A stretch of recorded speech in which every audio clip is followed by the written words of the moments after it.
for Australia, and Mate's job is to give you better internet service.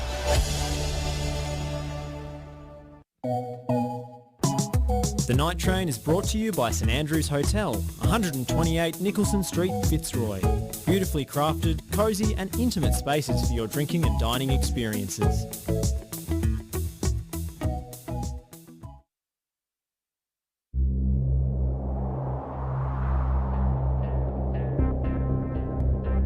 I think the Knights, their time has arrived.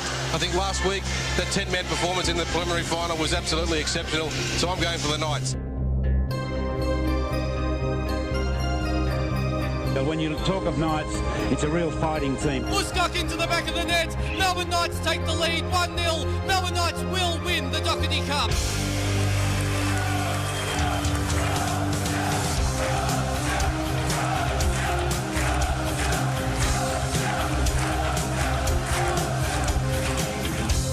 Croatia looking for a finals berth. That's it!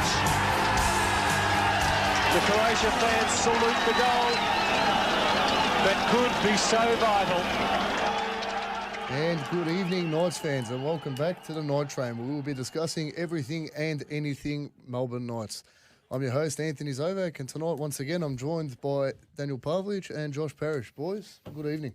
Good evening, mate. Great to have you guys back in the studio. Yeah, it'd be good to be coming in here under better circumstances. You know, hopefully coming in a bit happy. It's nice to see you regardless, and you brought pizza, so, you know, we're happy. It's all about that Croatian hospitality, mate. It's nice to be have a nice little break this long weekend. Yeah, the long weekend was nice. Lots of football to cover. Lots of football to cover and lots of Knights information to get through tonight.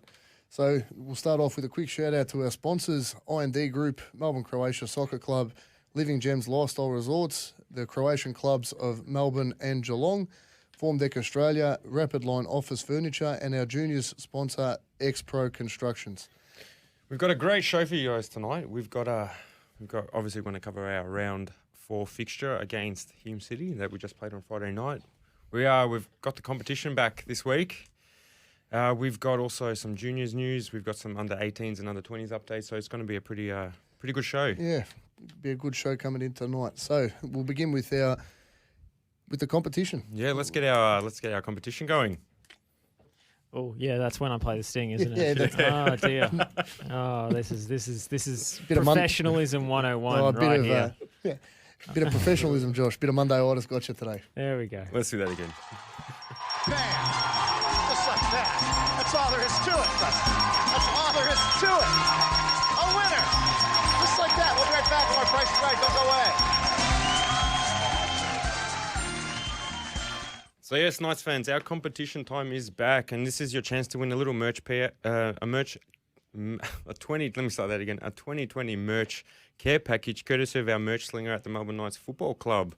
So, Evac, what's our question? What are we asking our fans tonight? Question tonight is, who scored the winning goal against Avondale in the FFA Cup Round 6 clash game last season? Which, look, I think a lot of Knights fans were at that game. It was a brilliant game, and it's always nice to... Those two, the FFA Cup matches. The FFA Cup, the FFA Cup run was unbelievable last year. So that was the Round 6 FFA Cup clash against Avondale last year. Who scored the winning goal in that fixture? So write your answers in through the Facebook Live or send us a text in, Josh. However, No? we will accept an answer over the text line or over the Facebook messages. But if someone does call in, you do get first dibs at the merch pack. So the talkback number is 9944 9999. And the text number is 0428 933 345. So you're definitely encouraged to call in, because there is no guarantee that if you do message in an answer, your answer will be taken if someone calls in after you do. All right, so let's crack into some juniors news. So our juniors played a double round over the weekend on Saturday and Sunday. So that was round 5 and 6 of their pre-qualifiers. Yeah, so big junior festival on this weekend for the club. So our round 5 results, our under 13s with a big 6-1 win. Under 14s with a 3-1 win. The under 15s had a bye. And the under 16s, emphatic as always, 8-0 win for round 5. And they were playing Bendigo City Football Club this on Saturday, which takes us into Sunday. And they Sunday were playing fixture against Caroline Springs George Cross. So under 13s had a 6-0 loss. Our under 14s a 3-all draw. Under 15s a 3-0 loss, and our under 16s with a 5-0 win. Let's just take a second to talk about this under 16s Yeah, team. They are top of their ladder. Absolutely flying at How the many moment. goals have they scored? No, So surely it's for all the Knights fans who don't know, the under 16s this year have scored 46 goals, conceded 0 through 6 rounds. I don't know about you, but that's pretty impressive to me, mate. very impressive. 46 goals in 6 games. 46 goals in 6 games. But the more impressive thing to me is not having conceded one across 6 rounds of football, to not have even copped one shit goal. I'm pretty sure all those scorelines are something like 8-0, 5-0. I think there's a 12-0 in there, and not to have a single goal. Conceded, yeah. That just goes to show the quality of the juniors to down our at the juniors Knights. So team. congratulations to everyone who's a part of the 16s, under 16s team, and Susie Coolidge and everyone involved with the juniors at Melbourne Knights for the wonderful work they do of getting everyone prepped up to play and running that as smoothly as they do. Yeah, so our under 16s are first on their ladder. Our under 15s sit 7th. Our under 14s are sitting 9th, and our under 13s are sitting 7th at the moment. So next week we are into round 7 of the pre-quals. Pre-qualifiers, yes. So let's hope the good form continues from our junior football. All right, let's tackle the under 18s. Our under 18s and under 20s played both Sunday, yesterday. Under 18s played, I think, at first at 1 o'clock. 18s at 1 and the 20s played at 3 o'clock, I believe. I was actually there for the 20s game. The 20s played quite well, unlucky not to get the result. But that was great for our under 18s who clocked in their first win of the season. They had an emphatic 5-1 win over Hume City. yeah, so well done to the 18s, notching up their first win in some pretty serious style, a good 5-0 win. Any idea who scored those goals? Emin Alatovic, I believe, had a hat-trick for the 18s, so good on you. Good on you, mate. He's scored a few goals in the previous rounds leading up to this one. To get a hat-trick's always good. I just checked. We've got Jaden Norman and Luka Korlic as well with goals on that 5-1 Oh, shout win. out to Susie's Susie's son, I young know. fella. So good on. I'm pretty sure she's joined in as well, so she'll be beaming. Well, Susie, tell your son congratulations on his goal over the weekend and a good win for the 18s. Yeah, and they're sitting 11th on their ladder at the moment. And our under 20s had a 0-0 draw with Hume, obviously at home again as well on Sunday. A bit unlucky not to get the result. I was actually at that game, and there was a few good chances, especially in the second half with the run of play. The boys played pretty well on the counter attack, and Luka Jurkovic had one shot, I reckon, with about 25 minutes left to go. Just hit the upright on the outside, and unlucky not to come back or go in for him. So under 20s did play quite well. And I was quite impressed with Mark O'Rourke, the new keeper. keeper that they brought in, the 18-year-old from I think he's from Scotland. Yeah. Played at Hume, I think, last year. Yeah. We brought him on board this year, but he made some great saves. Yeah, the keeper did Really, actually really play good really, saves. really well. His use of his feet was really good. He made some great saves. He was pretty good in the air when the ball was coming across. And in windy conditions at Knights on Sunday, it was a great performance from the young bloke between the sticks. Yeah, good on them. So they ended up having a 0-0 draw and currently sit 5th on their ladder. 5th on the ladder. Yes. Okay. So, interesting weekend of football. It was a very interesting weekend. Before we get into that, we'll take a little quick break. Nice fans, coming up after our little break, we'll discuss our round 4 fixture against Hume and we'll cast our eye to the other completed matches on the round. The Night Train is brought to you by St Andrews Hotel, 128 Nicholson Street, Fitzroy. Beautifully crafted, cosy and intimate spaces for your drinking and dining experiences. Australia's largest corporate soccer tournament is coming your way. And the grand prize for the entire winning team? 7 tickets to fly to Spain and watch a La Liga game. The Legends Cup, together with global football partner La Liga and powered by Vitamin D Guru, kicks off in Melbourne on the 21st of March, with the finals on the 28th of March. It's a 5-a-side comp, and you and 6 colleagues could be flying to Spain for a dream La Liga experience. Remember, you don't have to be a professional footballer to join. The champions get to watch a major La Liga match, go sightseeing, on a stadium tour and enjoy the best Spain has to offer. Spots are running out fast. Go to legendscupofficial.com.au. That's legendscupofficial.com.au and book your team in now.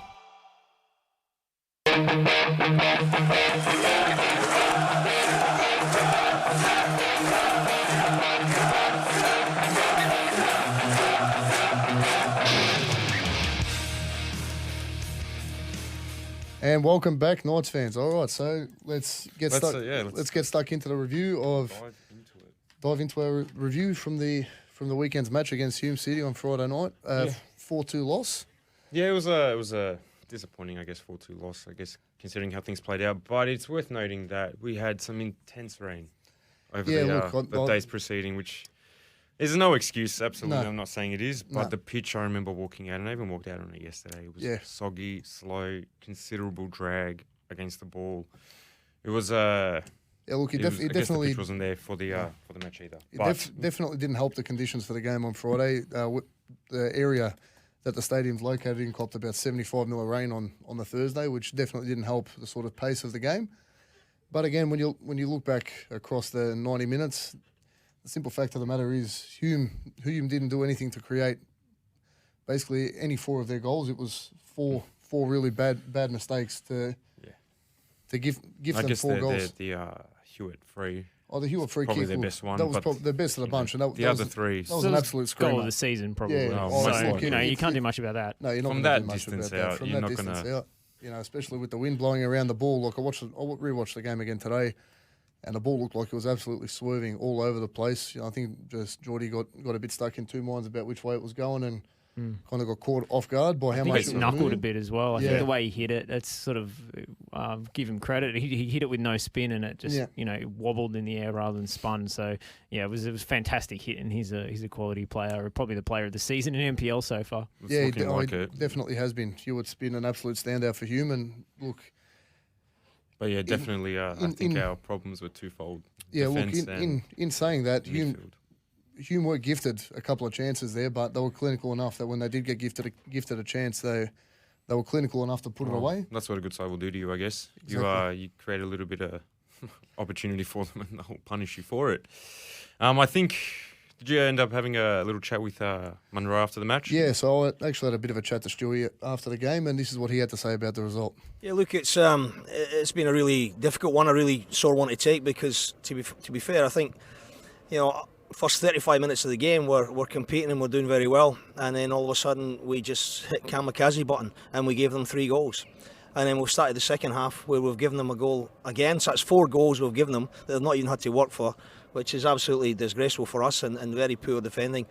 And you saw in the second half that we had a real go at them. We pinned them back at times, and maybe because they were up front they took a little bit complacent, but we certainly had a go at them and we got a couple of goals back. But I'm still really, really disappointed with the fact that we actually gave them 4 goals and they didn't even have to work for those 4 goals. Yeah, so just in terms of the defensive areas, what sort of things are you looking to work on during the week to sort of avoid similar sort of mistakes in the future? Look, it's the basic defending, and if you're playing at this standard of football, you should know the basics of defending. I mean, they've launched not even a 50-yard, probably a 60-yard ball down the park. Now, defenders, you read that, you get goal side of the player, and you make sure the player doesn't get in behind you. And it's not as if it's just happened in a 20-30 metre zone, it's happened in about 60 metres pass. You've got plenty of time to get goal side and defend that properly.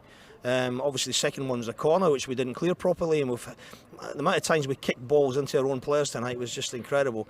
Obviously, the third goal was a free kick that's went right above the goalkeeper's head, and whether the ball moved heavily or not, I'm not sure. And then the fourth goal is an on goal where the players used his left foot to clear a ball that should have been cleared with his right foot. It's all very basic defensive errors, which we need to sort out. So what sort of message would you be passing on to the Knights fans who are sort of worried about how the rough sort of start we've had to the season so far? Yeah, look, obviously, we've got lots of new players that have come into the club, and it takes time for things to gel and for us to sort out what's going to be our best combination. We've still got 2 of our best players are not available to us just yet. I'm very confident we will sort things out. It's just going to take a little bit of time. Our first 2 games were quite strong, and we were 1 kick away from winning the second game. And then obviously the biggest disappointment was obviously last week and St Albans. But today, it's just the disappointment is not in the performance as much, more the fact that we gave away these 4 goals, very, very cheap goals. What sort of positives can you take out of the last half an hour or so of the match? Well, I think the positives there is the players never really gave up. They kept having a go. I think what I said to them at half time is I was getting a little bit fed up with sideways and backwards passing all the time. I want us to be more dynamic. I want us to pass the ball forward a lot more. I want to make a lot more forward runs, a lot more forward passes, and I thought we did that in the second half. I thought we did hold them back a fair bit and have a lot more possession in their half, and it caused them troubles. But it needs to happen from the start of the game and not at the end of the game when you're 4-0 down. So what are your sort of thoughts heading in? We've got a big game against Avondale this weekend. What do you think our chances are of notching up our first win of the season? Yeah, look, every game is the same target. We set that target to win the game, and we'll be the same against Avondale. Look, it's a difficult league, and I just know that we will get so much better as the season goes on. It's just at this moment in time when we're trying to just gel people together that that things aren't, that we're making mistakes and things are happening that we're not happy about. But that'll get sorted out. We will sort that out. I'll make sure that happens. But I'm confident going into the season proper with a few more games under our belt that we'll start to get really strong, and we get some strong players back in as well. I think we'll be a different team. So some strong words there from Stuart, and I think the message to take out of what he's sort of saying there is it's really not time to push the panic button yet. If you look back at the performance over the weekend, the last half an hour of the game, there was a lot of positives to take out of that last half an hour. We had a good few chances spread out across the game. And, if you take out sort of 3 or 4 bad or 2 or 3 bad defensive errors in that game, it's looking like a very different hit out. I think, if you look at, there was an 8-minute period there where we basically gifted them 3 goals. Like the free kick sort of stands alone. That, like Josh was saying, that probably is going to go down as a contender for goal of the season. How well that was hit. I mean, it even made Optus Sport. Yeah. I mean, they even picked up on it. It was that great. So you take out 2 bad defensive errors to give them 2 goals, and that really, there's not much any keeper's going to do about a free kick like that when it's that well hit from that far out. The second half was very different. If you look at a few chances we had, it was Watson had a good chance in the 35th minute, but then you go on from that, and there was a couple of scrappy defending, copped a few goals, and you open up the second half, and unfortunately Yildiz. I don't know what he was thinking trying to clear that ball with his left foot, but he's buried that into the bottom corner better than I've seen him hit any other pass this season. Unfortunately for him. So, when the game goes to realistically what it was 4-0 at that stage, Hume was really in cruise control after that. But some pretty comfortable at 3 going into half time. Oh, look, even going into half time, if you're going in at half time 3-0 up, you're definitely feeling pretty comfortable going into the second half, but to then 2 minutes into the half, give them out of nothing really a 4th goal for no reason whatsoever, just through again another stupid defensive error. It's really not going to help, especially when you're struggling early doors to notch up some performances. Yeah, look, I think for me I rewatched it today, and it was on Friday night. It was much worse than what I remembered it being on the playback, but. It was really that 7 minutes that Hume just pumped those 3 goals. Yeah. I mean, we had our chances in the first half that we didn't really capitalise on, but I think exactly like Stewie said, it's a twofold problem. It's a problem in the defence and a problem and a lack of creativity in the midfield, which, hopefully can be solved with the return of Breeze and when McGarry is back and fit, which we've been given some good news that he's trained for the first time with the full team and done a full training session, and he's looking to come back at the same time Breeze's suspension is lifted. So we're looking, I think, for both of them around 8 and round 9 returns. So I think that will do a lot to solve those kinds of problems, but defensively, those questions are still going to get kind of asked if we keep making the same mistakes. I think maybe the side is lacking a number 10, someone to link the play. John Albano was very good. I thought Hamish Watson plugged away. He had one moment where he juggled the ball 3 times and flicked it over somebody's head. So these guys, they've got plenty of ability up front, but there just seems to be a little bit of a disconnect between the midfield and the attack at the moment. Absolutely. I mean, it wasn't the same problem at Dynamo. I thought it was a little bit of a struggle for the defenders to get the ball to the central midfielders. Yeah. This time, with Hume sitting off a little bit at times, it was a little bit more of the disconnect between the midfield and the front line.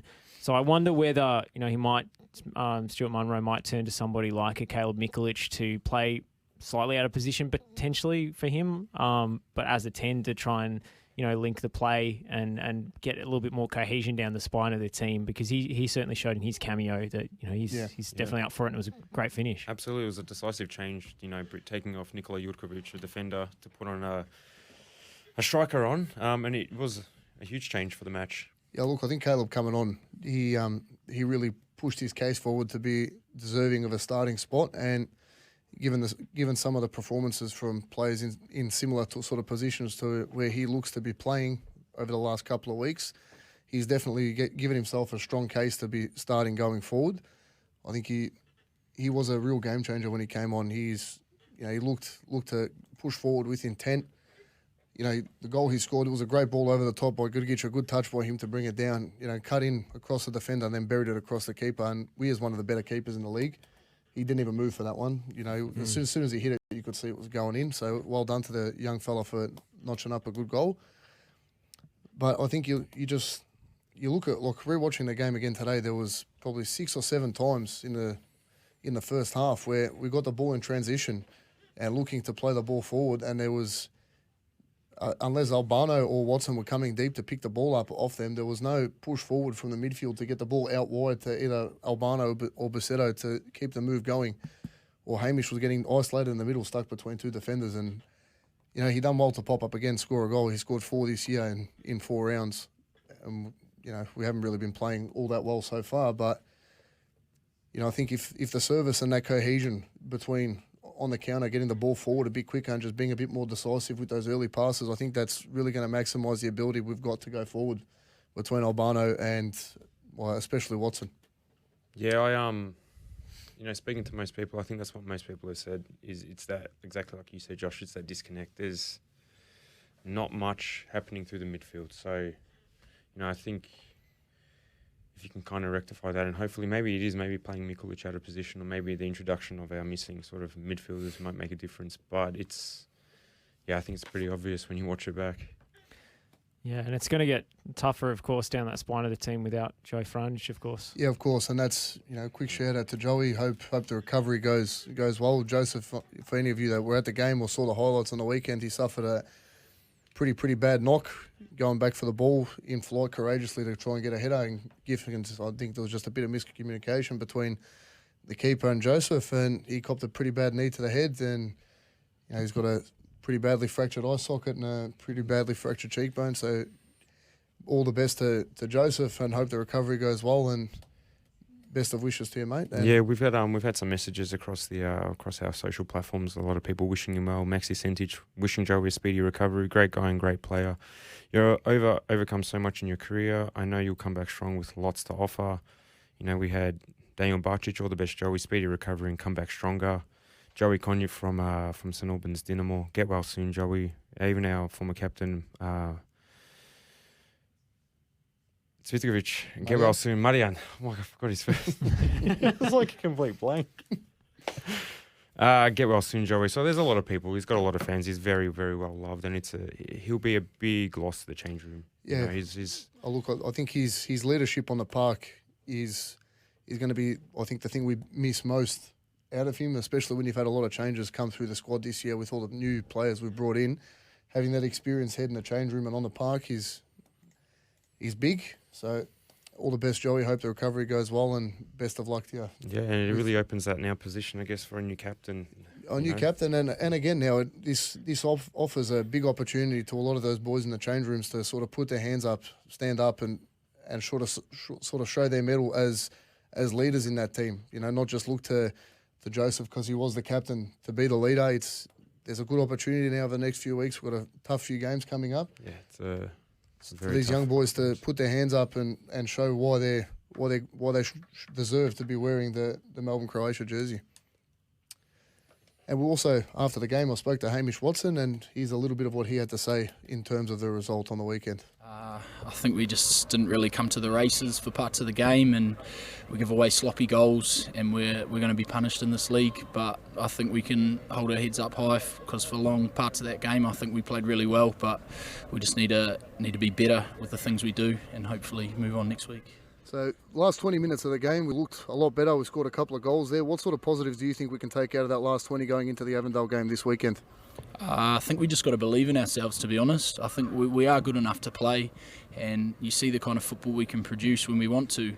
It's just about belief and believing that we can play the way we want to and create chances, and I just think we need to defend better as well and just be a bit harder to be defeated. I think we just got to have a good week at training. Got to keep our heads high, keep positive, and we just need to work our absolute bollocks off, and hopefully go there next week and pick something up.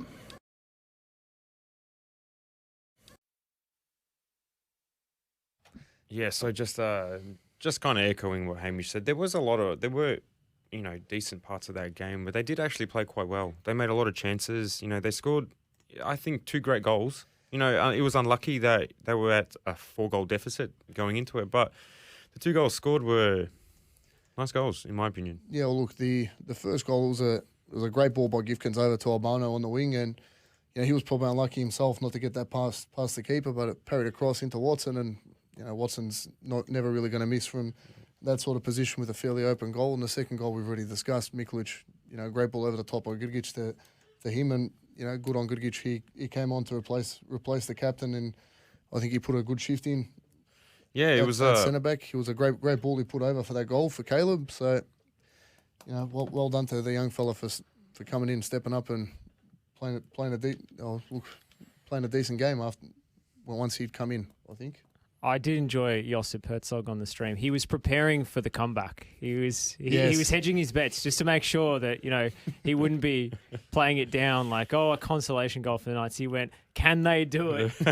Keep the one dream back. alive. Here we go. Yeah, Had we maybe scored a third one, maybe between the two, maybe the 80th minute. Yeah, then what? Maybe maybe.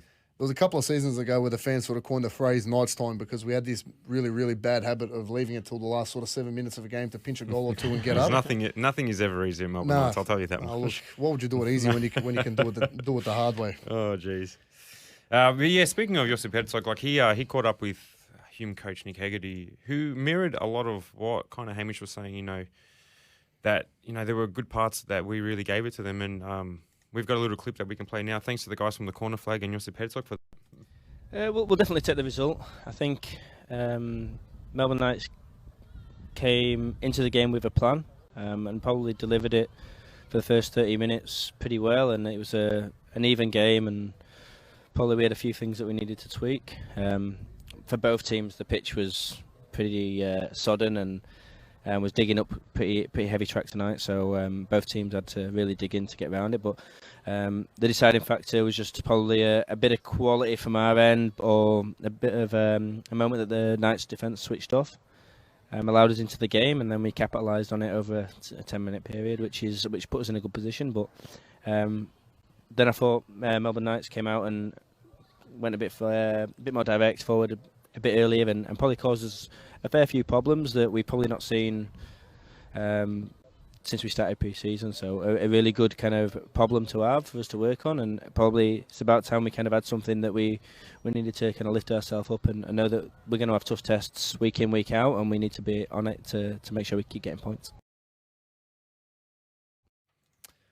Yeah, so I think Haggerty there sort of echoes some of the sentiments we heard from Hamish and Stewie, where for patches of that game, up until we gifted them that first goal, it was really a game going back and forth. They had a chance or two. We had a couple of good chances in that first 35 sort of minutes, but it was once they scored that first one, it was almost visible that the boys' heads on the pitch dropped, and then they scored another 2 in quick succession, and it's all, regardless of where you're playing, coming out half time 3-0 down, it's never going to be easy to even pinch a point back, let alone a win. Despite that, I think whatever Stewie said to them in the change rooms must have worked, because that second half, for me, it was also a tale of two halves. Yeah. Second half was very different to the first. So, it's, like I said, a disappointing loss, but there are some things you can take out of it. It's not... Yeah, look, it's not doomsday. It was disappointing, and I think the most disappointing thing is in patches of the game, it looked like Hume wanted it more.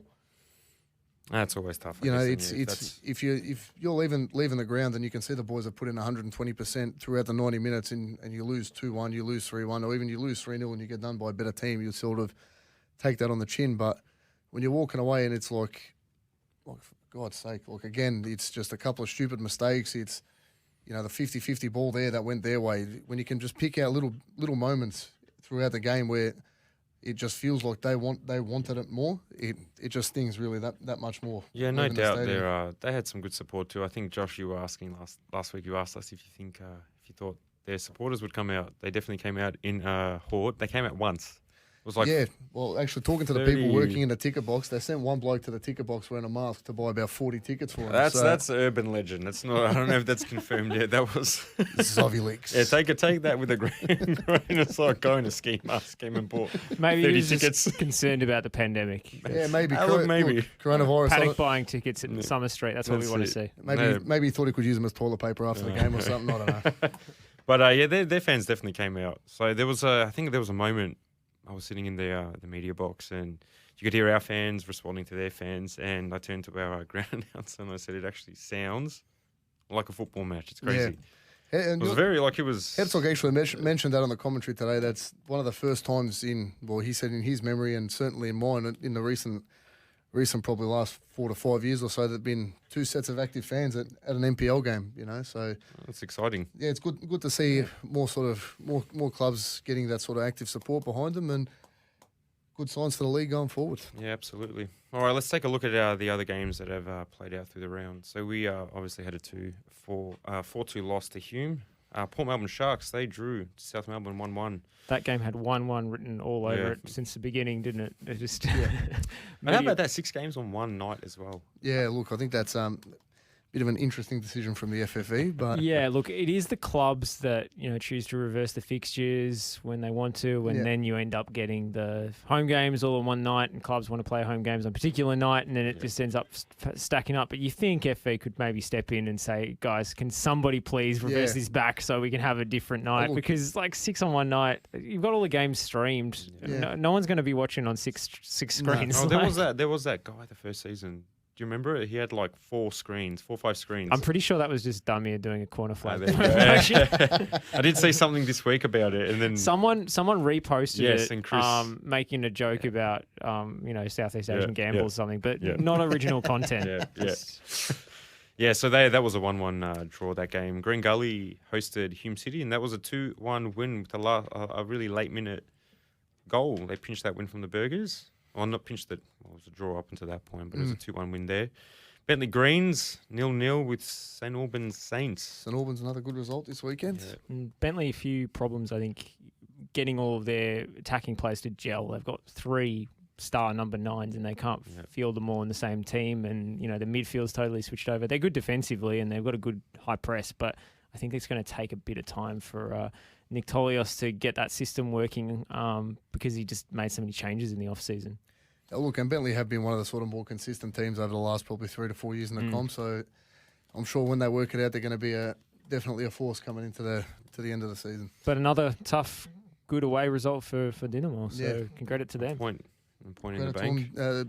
From personal experience, Bentley is not my favourite ground in the league to travel to. We haven't had much success there over the years, so good on them for getting a good result. And you have to take out a mortgage on your house to buy the Souvlaki. It's a bit of an ordeal. Well, they make the FA Cup once, and Silva gets pumped up, and they start charging $48 for it. They need to install some retractable windows in their media box so you can at least get some ambience into that. It was weird when I was calling the Doherty Cup final with Chris Gleeson. It was just like we could see all the fans jumping up and down on the other side of the pitch, and it was just dead silence. So I'm like, oh, this must be what Simon Hill feels like in those A-League boxes. I guess nothing back from it. Sometimes no atmosphere outside to begin with at those games, but Yeah. Look, it might definitely be an idea for them to introduce a second bar because I'm getting sick of waiting 25 minutes for a beer there as well. All right, then we are our round 7 opponents.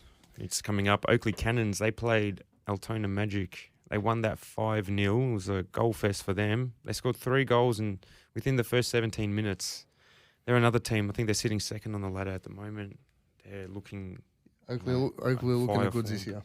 Well, if anyone wants to have a look back at my pre-season predictions, they're number 1. So, are they? Yeah. What's I think I put them 6th, but that was an underestimation of what Nick Hegarty's doing. I'm already regretting that. There's lots of wrong things in your prediction, let's be honest.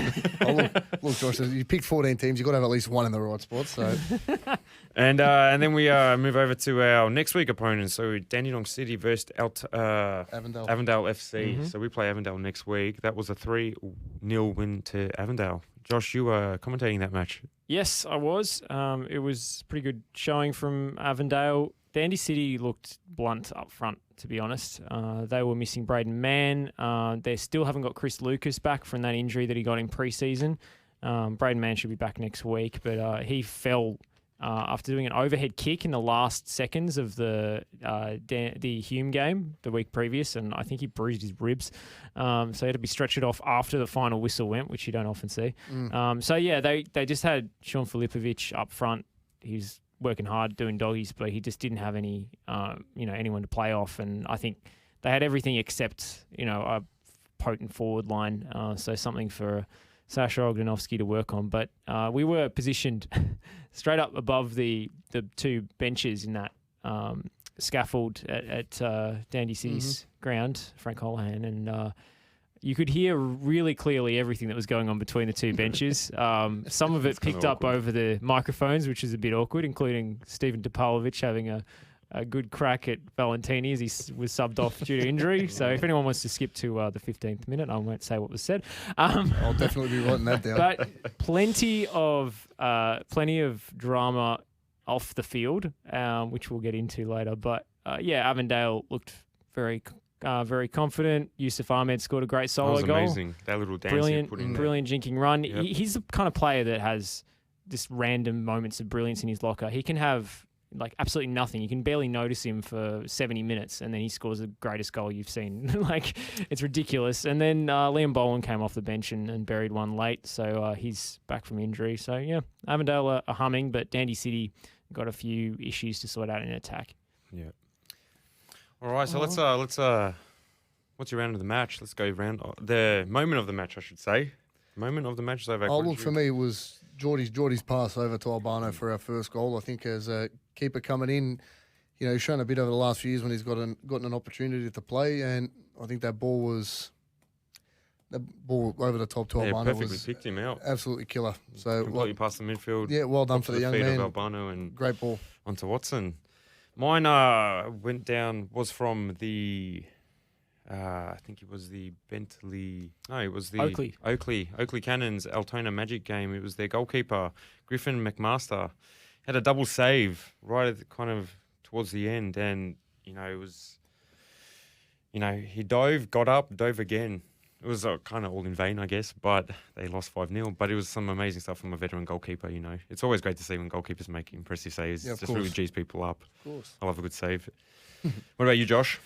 Mine comes from the game I was at, and it wasn't just the pork belly roll. It was Dandy City. They were making their third and final substitution, and Sasha Ogdanovsky was heated. He was at boiling point. And if anyone's ever seen him play, he's a pretty scary man. Back in the VPL days for the Socceroos, didn't matter. He was a pretty intimidating, big central defender. Bollocking the referee the entire 90 minutes, his own players, anyone. And he was about to make his third and final change, bringing on Luke Isles on the left flank. And the paperwork was submitted. The board was all ready to go. Luke Isles was about to get up to the halfway line and get on the field, and he realises that he's wearing the wrong shirt. So Dandy City, we found out later, used their last season's home kit as a warm-up shirt. And he had been there last season, obviously just not thinking, chucked it on. Force a habit. He didn't have his kit with him. It was back in the change room. So, I mean, if looks could kill, the look that Sasha Ogdanovsky gave him as he scurried back to the change room with his tail between his legs, and then Sasha basically muttered something to the effect of, "We don't have time for this, X," and ended up making the third and final change, bringing on a different player. So Luke Isles, when he finally got back with his kit, Jacob Brito was on instead of him. I would have loved to be a fly on the wall in that change room after the game. Oh, geez. I'm pretty sure Josh showed half of it just on the sidelines and those scaffolds. Yes. Oh, jeez. Sasha's never been shy to blow up when he feels like blowing up. No, I suspect the post-match team talk was pretty spicy affair at Frank Holohan. But, apparently we found out later from unnamed sources that this is not the first time this has happened this season. With the kits. With the kits. The guy who subbed on instead of Luke Isles was at fault in a previous game. He did exactly the same thing. So... yeah, if they can get their match apparel sorted out, it might be the first step into getting their first win. Helpful hint, Dandy City get some training kits. Or maybe use your away kit for your home warm-up jersey just to avoid this sort of problem, guys. Oh, jeez, that's a good one. Let's take a look around the country at our other Croatian clubs who are also playing in the top division of their National Premier League. So in NPL New South Wales, round 2. Sydney United had a 5-0 win over Mount Druitt Town Rangers. It's another huge steamroll. We move further north and we go up to NPL Queensland, round 5 also. We have Gold Coast Knights, a 3-0 win over the Peninsula Power. Yeah, Gold Coast absolutely flying this year. So credit to Adrian and the rest of the boys on the committee up there. They've done a great job putting a good team together, and they're absolutely flying to start the year. And that was pretty close to the top of the table clash. Yes, yes, we heard from James Coughlin, who's a commentator up there on the breakfast show this morning, and he was saying, this was Builders' match of the round, probably going to be 1 goal in it, and Gold Coast blew them away. 3-0. Well done to the Knights. So, and then we go back down to the south of the country, to the great state of South Australia. We are round 3 there. Adelaide Raiders haven't played their match. They played their first match tonight at 8:45 p.m. So they actually just kicked off about 10 minutes ago. So good luck to the Adelaide boys tonight. So Hopefully they can notch up a win. They're playing against the Adelaide Blue Eagles. And round 1 for our Western Australian Croatian side, Guelph, Croatia, they kick off their campaign this weekend against Perth Glory's Youth League outfit. So good luck to them as well. Yeah, best of luck to all the Croatian clubs around Australia. Hopefully the ones that have yet to play this week and the ones with games on next weekend, best of luck to you all. And I think that takes us into our break. And when we come back, we've got the look forward to the next round of football and some community news.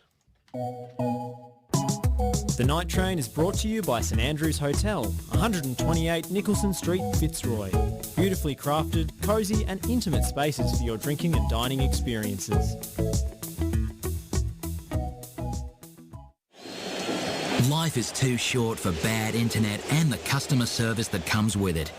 At Mate, we pride ourselves in providing great value NBN internet and service that Aussies deserve. Let us be your defence on the field and save yourself against bad internet. Mate is made by football fans for football fans. Choose a provider you can trust like a Mate. Call us on 13 14 13 or visit letsbemates.com.au to sign up today. See you soon, mate. Since 1998, Lanco Group has been providing superior civil engineering solutions and advice to developers, local government and service authorities across Australia. Lanco Group is known for delivering sustainable, efficient solutions. By working closely with clients, Lanco Group is able to meet the complex infrastructure requirements for residential, commercial and industrial developments on time, on budget. Find out more at lancogroup.com.au. Lanco Group, your business partner for engineering solutions. Australia's largest corporate soccer tournament is coming your way. And the grand prize for the entire winning team? 7 tickets to fly to Spain and watch a La Liga game. The Legends Cup, together with global football partner La Liga and powered by Vitamin D Guru, kicks off in Melbourne on the 21st of March, with the finals on the 28th of March. It's a 5-a-side comp, and you and 6 colleagues could be flying to Spain for a dream La Liga experience. Remember, you don't have to be a professional footballer to join.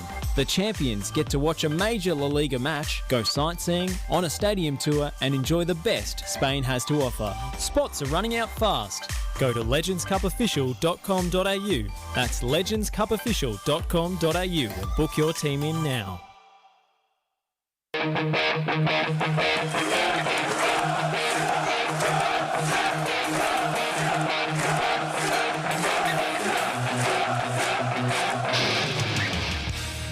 And welcome back, Knights fans. So, preview into this round's action, playing Avondale away from home. What are your thoughts? So they're 4 games in, 3 wins out of the 4. It's always a tough match when we play up at Avenger Park. Yeah, it's not too far from us, but it's always tough. Yeah, look, I think our form up there over the last couple of years hasn't been great, but, I think given the performance the last few weeks, I'm tipping the boys will really step up coming into this weekend. It's a massive game for the club. I think the whole playing squad and the club has aspirations of making at the very minimum making the finals this year. And if that is what the squad wants, this weekend is going to have to be a big showing from them to take the first sort of step towards that position.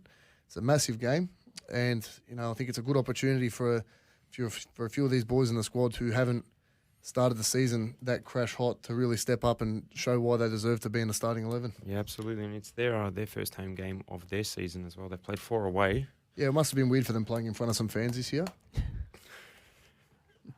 I've no comment as a host of the Avondale show here. I can just hear in terms of the papers. in terms of their squad and where they're at, obviously they've got a strong team. The weak point that I see in their lineup at the moment is the injury to Phil Ricobene, who sits at the base of the midfield and he gives them a little bit more balance and stability. At the moment, they're playing Towns and Germano in there, and they're more attack-minded players. So I think you can get at them in transition. There were a few sort of tactical fouls and things that went a little bit unpunished at Dandy City. There was one foul right on the edge of the area that I think was actually inside and should have been a penalty, but the referees called it outside the box.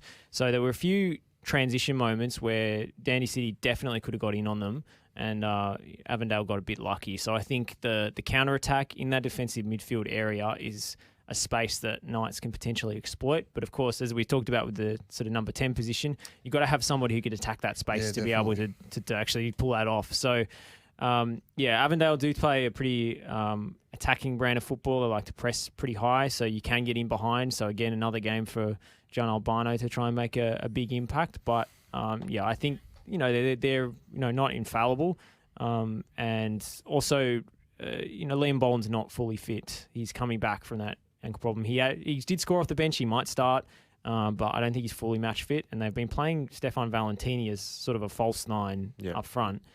He's not really the physical presence that you kind of want up there in this league, and he can play a blinder if you give him space, but if you get right up him and don't give him time to turn, he can get physically bullied there just because he's a small player. He's scored 2 of their goals already. No, he's been great this season so far, but I think it's just about the way that you defend him if he's playing that central striker role. But yeah, Avondale, a couple of injury problems and a few vulnerable areas in their team. Yeah, so look, I think it's going to be a good opportunity for us this weekend. A few of the boys can definitely step up and show why they've been picked in the squad, why they've been brought in, and I think it's a good opportunity for us to notch up our first win of the year. Yeah, absolutely. What's your score prediction? Look, I got kind of crucified for my last couple of predictions, so I'm going to go conservative. I think a 2-1 win is achievable this weekend. I want 2-1 winners. Yes. Josh? I have zero comment on this game. No, conflict of interest. Conflict of interest. Are you calling any games this week? Hopefully that one. I haven't got my roster yet. Thanks, FE. Don't worry, I have no one to set up there anyway. Unlike the FFE to be unorganised. It's well, look, I'm grateful for the opportunity if you're watching. But when I find out, I'll let you know. But hopefully I'll be calling that game. It would make sense given that I host both shows. But, yes. Well, I'm just saying, For the power brokers out there, if you are listening, give Josh the game. All right, so let's open our text line. Hey boys, I've got a text message. All right, so we've got some text coming in. We've got a lot of activity on our Facebook live stream. Josh, what are they saying? Over the text line, we've got somebody coming through in relation to the Hume City game. He says, we cop a lot of goals in quick time over the last few years, have to fix it. Give Stewart time. I trust him. He can't fix years of crap in a few months. Well, and something to be said for that. And we've had that discontent for years as well as mistakes. It's going to take time. So I think balanced sentiment and probably where most of the supporters are at, I would have thought. Absolutely, yeah. That's it's probably some of the most reasonable takes I've heard. Yeah. So, yeah, but that's exactly what it kind of is. You can't fix. Rome wasn't built in a day, is the old saying. Look, so it is going to take time. It's going to take time, and I think they, as much as the performances over the last, especially 2 weeks, have been disappointing, especially on Friday night's performance, there's definitely positives that can be taken out of that game. So let's not be too negative going into this week for all the Knights fans out there in the ether. Well, we've got plenty of amateur comedians as usual. On the Facebook Live. Keep them coming. We love it. Pashko says Zovac with more hair on his chest than Tom Selleck in Magnum PI. We like that one. Nicholas has asked, is that an Azzurri shirt? It is a Hamilton Azzurri kit. They're big fans of the Knights up there. They like a bit of a fraternity there. But yeah, they send us a massive swag package. I saw some of the their other week. jumpers. Yeah, some of their stuff actually ridiculous. looked all right. They've got some nice kits. Doesn't rival the Knights merchandise, of course, but it's No, probably number 2 in Australia. I when it think comes that's to definitely NPL the one clubs. thing we are top of the league in at the moment. Indeed. I think we're in top of the league in everything. Just clocking those wins. Adrian says, love the top, Zovac. I don't know if it's just the neckline or Stipe doesn't think much of you blaming the rain, Dan. Nah, Stipe, that was never me blaming No, the we rain. definitely It was weren't just blaming the rain, mate. How'd you go cooking those sausages, by the way? Milan says, bring back Ante Smolic. That hurts our feelings. That definitely hurts of my course, feelings. we miss him. And 3 tough games coming up, says Dennis. So, yeah, obviously the fixture list hasn't been too kind early on in the season. No, definitely not. Stipe says, Zovac for coach. So I think it's a bit premature. Do you want to comment on any speculation linking you with the job? Look, I think I'd be lucky to get a job coaching our mini roos at the moment. So let's definitely ease up on me replacing Stewie. No, I think a lot of people have faith in Stewie. So. Yeah. No, look. And we haven't had a caller in yet, so you've got a couple of minutes left before the end of the show, guys. If you want to call in for the answer for the question, who was the winning goal scorer in the round 6 FFA Cup clash against Avondale last year? Otherwise, the answer will go through to the text line. So you've got a couple of minutes to get a call in if you're interested in that merchandise pack. All right, let's have some community news at the moment. So this weekend, Sunday the 16th? 15th, I believe. 15th. Get my dates right. Sunday the 15th is the 9th Croatian Cultural Festival held at AHD Melbourne. That's 72 Whitehall Street, Footscray. And it's always a great event. Knights always have a very strong presence there. It's a great opportunity for you to see, hear and taste the specialties of Croatia. Have you been, Zovac, to that before? Oh, yeah, look, I actually used to work at the Dom, so I've worked a couple of these Croatian festivals, and my grandparents always represent the Hercegovačko društvo down there. Sal sam uštipke and pršut, so if you see my grandparents down there, I don't know if they're doing the stall or not this year, but if you see the famous Baba Iva down there, go make sure you don't get smacked with her handbag. Yeah, we will be there. We'll have a nice merch kiosk there. We will be selling merch. We'll be giving merch giveaways throughout the day, and we'll also be cooking our famous bull on the spit. We'll have our senior team there as well, having a little kick around with all the children in attendance. So it's always a great day there. That's 11 a.m. to 8 p.m. But yeah, it's always a great day there at AHD Melbourne when we have that Croatian Cultural Festival. So yeah, that's coming up this Sunday, the 15th of March. Yeah, so and look, that's definitely a big day for the greater Croatian community set up at the Dom there in Footscray. So you get a lot of people, not just of the Croatian background, coming through to see, hear and taste what Croatia has to offer. There's, they'll have the folklore groups performing. Melbourne Croatia will be doing their famous Bull on the Spit, which is always a big hit with the crowds out there. And, we'll have the seniors out there having a bit of a kick around with a few of the kids. So get down and support another wonderful Croatian event in the community. Yeah, so let's take a break. When we come back, we'll wrap things up and we'll announce our competition winner and see if we've got any calls on the doghouse. All right, we got that call. The Night Train is brought to you by St Andrews Hotel, 128 Nicholson Street, Fitzroy. Beautifully crafted, cosy and intimate spaces for your drinking and dining experiences. Hi Australia, Sam Kerr here. I'm excited to share with you that I've joined the Mate team. Mate's all about giving Aussies better internet and better service. Mate is created by football fans for football fans. My job is to score goals for Australia and Mate's job is to give you better internet service. In tonight's special feature, we hear their thoughts on where the game has been and where it's heading. You can't handle the truth. You want really to say something? Open up the doghouse. Open up the doghouse. Rover, rover, move it over. 2 cats are coming in.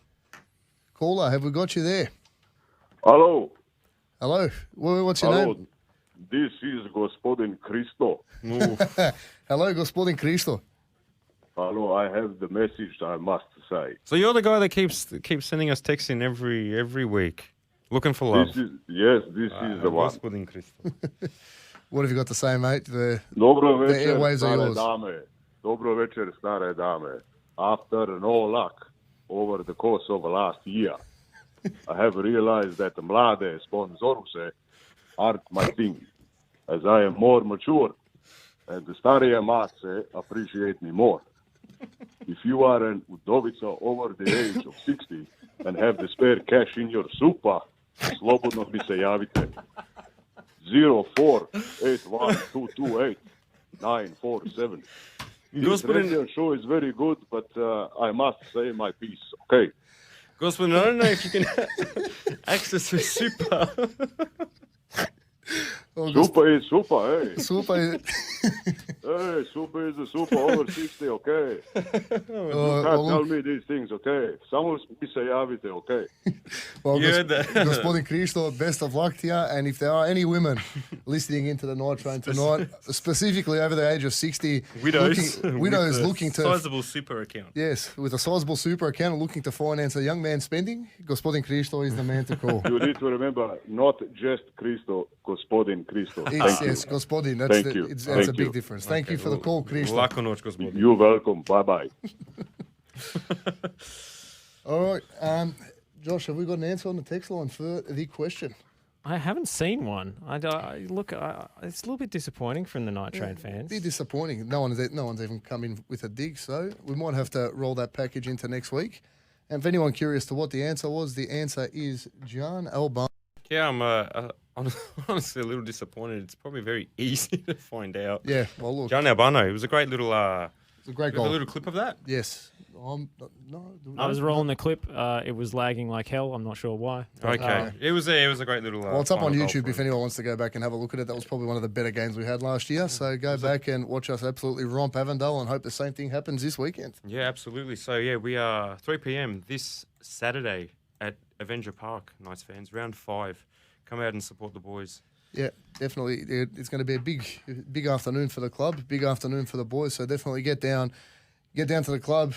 Get some Knights merchandise. Let's come out on the weekend in Knights colours and do the boys proud. Let's really get behind them and push them on to hopefully get our first win of the season. Yeah. So I think there's some activity. I think we're trying to get someone to win the competition after we've already given away the answer, but maybe he hasn't. Oh, look, we'll just give it to him anyway. See what his answer is. See what his answer is. All right. We've got God, if he gets the answer wrong now, then Jesus, come on. It's Christo again. This is Gospodin Kristo. I have the answer. Okay. All right, Gospodine, what is your answer? This goal was done by Albano. Very good bang. answer. Just like that. That's all there is to it, Dustin. That's all there is to it. Gospodin, you can come to our round 5 match decked out in a nice little Knights beanie, a scarf there, because usually it's always pretty cold at Avenger Park. I don't remember ever it being dry. Always raining. This is very good because I must warm up my cockles sometimes. Thank you. Thank you, Kristo, and get down to the club at any stage this week to pick up that lovely merchandise pack you've won over the call line. And on that note, we are out, Knights fans. That is another episode of the Night Train done and dusted. We hope you enjoyed the episode tonight. We'll be back every Monday night at 8 p.m. on Football Nation Radio and Facebook Live. Or roughly 8 p.m, depending on how late the shows behind us go. That was actually my fault this time. Don't blame Tonchi. We already did. All right, that's it for tonight. See us all down at Avenger Park on Saturday afternoon, and let's really get behind the fellas. Look to win our first game of the season. Živjela Croatia.